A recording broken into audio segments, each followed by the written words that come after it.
So today I'm lucky enough to skip my regular blind tasting and taste something that I know exactly what it is. So this is the Blueprint Cabernet 2017 from Napa, from Lail Vineyards, and it's intense. I don't know if you can tell just the color on this. It's crazy staining, crazy deep and rich. There is no see-through on this whatsoever. Um, Beautiful color. There are, it's purple and ruby highlights. There's a little bit of deep earthy brickiness to it too, almost like it has seen some age, even though it is only, like I said, the 2017.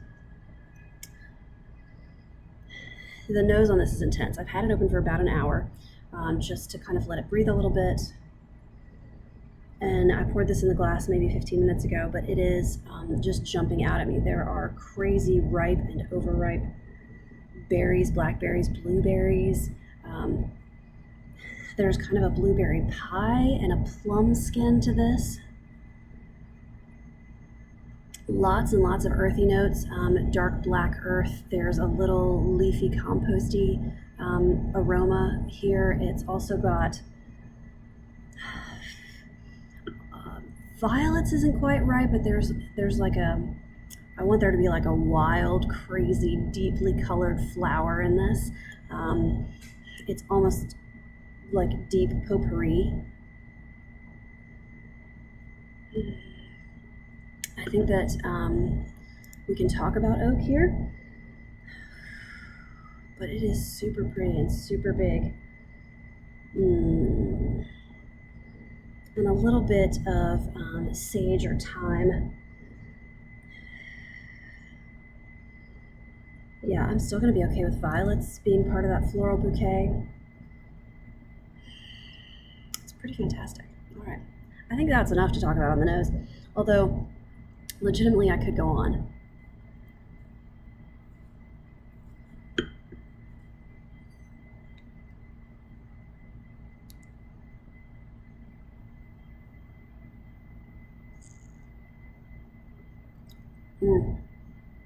But it was time to taste this. And this is a structure-filled wine. I know we're talking Napa 2017. Nice warm vintage, of course. And New World and all of that fruit, ripe and jammy and baked characteristics, but on the palate, structure jumps at you. This is definitely Cab, it's definitely Napa. It's from some of the best vineyard sites in Calistoga, Coombsville, Oakville, Rutherford, Stagsley. I mean, they pick all of the great fruit, right?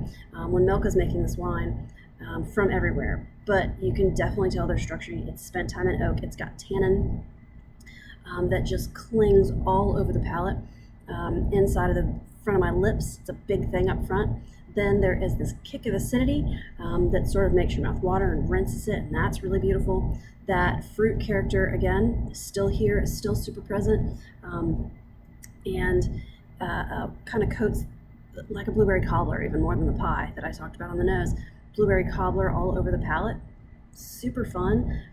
There is that little bit of, here it is definitely still like sage, thyme, maybe even basil. There's something kitchen spice, fresh spice, herby about sage that really screams out.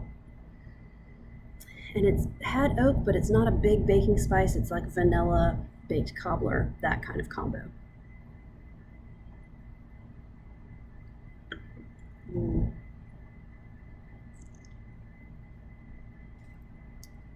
And I'm really excited about having opened this early in the day and being able to hang on to it. Yeah, mouthwatering. It is definitely still just quenching.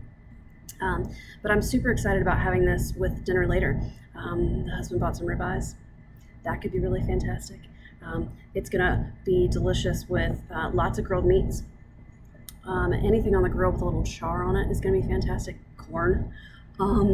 So it can stand up to a good sauce as well. So this is a really fun initiative too that they're doing, and 10% of the profits are going to organizations that are fighting climate change. So, I mean, you can feel good about it. You can drink it with a steak. You can just have a great time with it.